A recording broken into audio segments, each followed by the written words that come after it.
सास की मेहमान। सिमर की सास की सारी जिंदगी किराए के मकान में ही बीती, लेकिन जब बेटा कमाने लायक हुआ तो उसने अपना बड़ा मकान बनाया। क्या है माँ, इतनी लंबी लिस्ट मेहमानों की?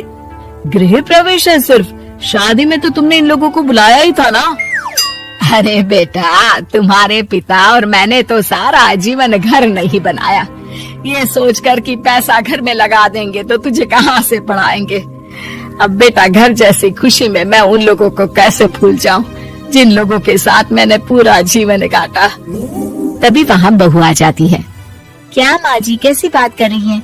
बुआ जी, चाची जी, उनकी बेटियाँ, ससुराल वाले सभी तो आ रहे हैं। मैंने उनकी लिस्ट सुमन से पूछकर तैयार कर ली है। हाँ बेटा, ये लोग तो रिश्तेदार हैं, इन लोगों को तो बुलाना ही है, लेकिन जिन लोगों के साथ मैं किराए के मकानों में रही, वो मकान मालिक, वो पड़ोसी, उन्हें कैसे भूल सकती हूँ। माँ, लेकिन वो नीलम आंटी को तो मत बुलाना, बड़ा ही लो स्टैंडर्ड साउंड करती है वो। हाँ माँ, और वो किरण को भी। उनका पति और बेटा खाते कितना है। और नहीं तो क्या, शादी में भी 2000 रुपए वाली प्लेट में दनादन खा रहे थे। माँ कुछ नहीं बोलती, कमरे में चली जाती है। तुम्हारी माँ के तो चोचले ही अलग है, न जाने लोगों को क्या बताना चाहती हैं। अरे आस पड़ोस को तो ऐसे पूछ रही है जैसे कि रिश्तेदार। हाँ, जानता हूँ माँ को, वो किसी से जुड़ती है तो दिल से जुड़ती है। वैसे बात करता हूँ उनसे। सभी अपने अपने काम में लग जाते हैं। सास को नींद आ जाती है और वो सो जाती है। लग रहा है कि गुस्सा होकर सो गई। कपड़े भी अपने बाहर फेंक कर गई है। बहू है ना, नौकरानी जैसी, कर लेगी काम। बड़बड़ करती बहू सास के कमरे में जाती है और कपड़ों को उनकी अलमारी में रखती है कि तभी उसके हाथ में एक एल्बम और कुछ खत लगते हैं। अरे ये क्या है? बहू एल्बम देखती है जहाँ नीलम आंटी और सास के साथ छोटा सा उसका सुमन खड़ा होता है। इनके बचपन की फोटो। वो सारी फोटो देखकर जब खत को खोलती है तो वो किरण का होता है। बहू खत पढ़ने लगती है।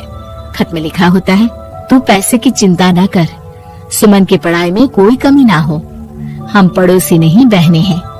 तभी सास जग जाती है। अरे बहू, क्या हुआ? कुछ चाहिए था क्या? बहू बात घुमा देती है। माँ जी, वो इनकी फोटो देख रही थी नीलम आंटी के साथ। कितनी सुंदर लग रही है ना आंटी। हाँ, दिखा तो जरा फोटो। बहू सास को फोटो देती है।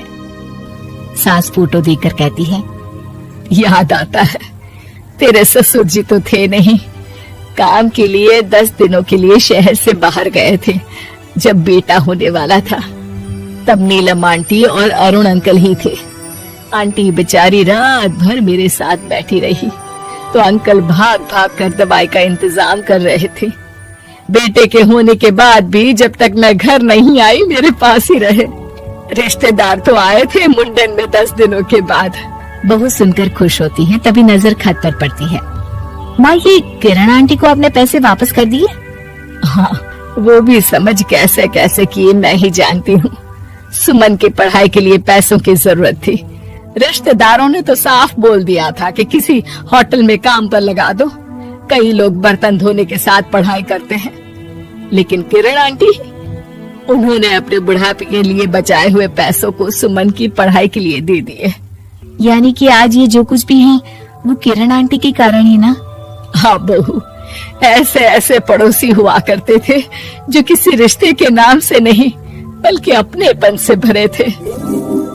फिर सास का बोलने का रुख तीखा हो जाता है। और फिर भी देख, सुमन इन लोगों को भी नहीं बुलाने दे रहा है। माँ, मैं बात करती हूँ, ये लोग सिर्फ आएंगे ही नहीं, हम लोगों के साथ रुकेंगे भी घर में, रिश्तेदारों की तरह।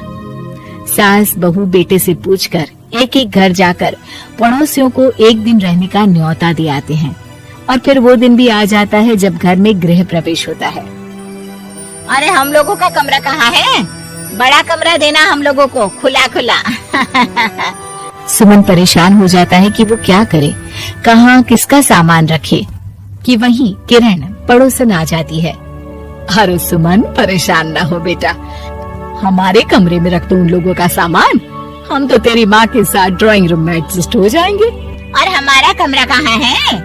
सुमन, जरा सामान कमरे में तो रखवा दो। अरे ये क्या, मेरे कमरे में तो सफाई ही नहीं है। अरे बता देती सुमन, हम कहीं और रह लेते। तभी वहाँ नीलम झाड़ू लेकर आ जाती है। अरे बबली दीदी कैसी बात कर रही है, चलिए मैं साफ किए देती हूँ कमरा। वहीं मामी जी भी आ जाती हैं। अरे सुमन दीदी, सबसे छोटा कमरा हम लोगों को ही देना था क्या?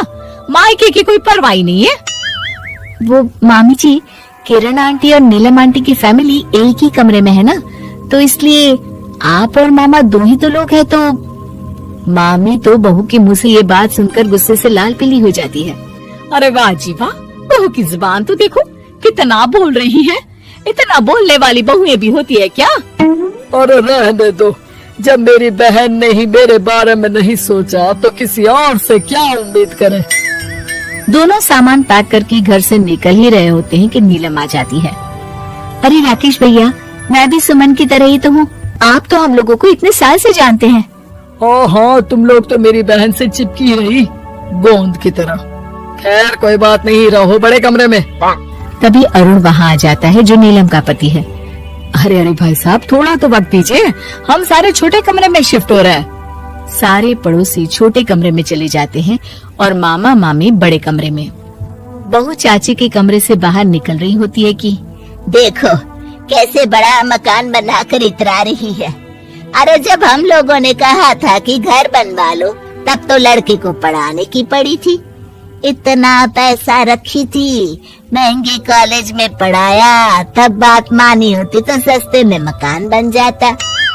बहू आगे जाती है जहाँ दोनों पड़ोसन भी आपस में बात कर रही थी। मानना पड़ेगा सुमन को, बहुत ही समझदारी के साथ चली। बच्चों की जिम्मेदारी को सबसे ऊपर रखा, रिश्तेदारों के साथ भी पूरा निभाया। नहीं तो आजकल के रिश्तेदार। अरे सुमन के लिए तो हम हमेशा ही खड़े हैं। बहू तभी मामी के पास जाती है, जहाँ वो मामा से कह रही होती है, बस अब आ गए इसके घर। अब तो ये रो रो कर भी बुलाएगी तो मैं ना आऊं। कैसे कमरे में रखा हम लोगों को। सुमन भी ना किसी काम की नहीं है। बहू सभी को देख समझ रही थी, रिश्तेदारों के नखरों के बीच पड़ोसियों का प्यार। वो देखकर समझ जाती है कि सास के असली मेहमान कौन है। कृपया हमारे चैनल को सब्सक्राइब करें और सभी अपडेट्स के लिए बेल आइकन जरूर क्लिक करें। और हाँ, वीडियो लाइक और शेयर करना मत भूलिएगा। Bye bye.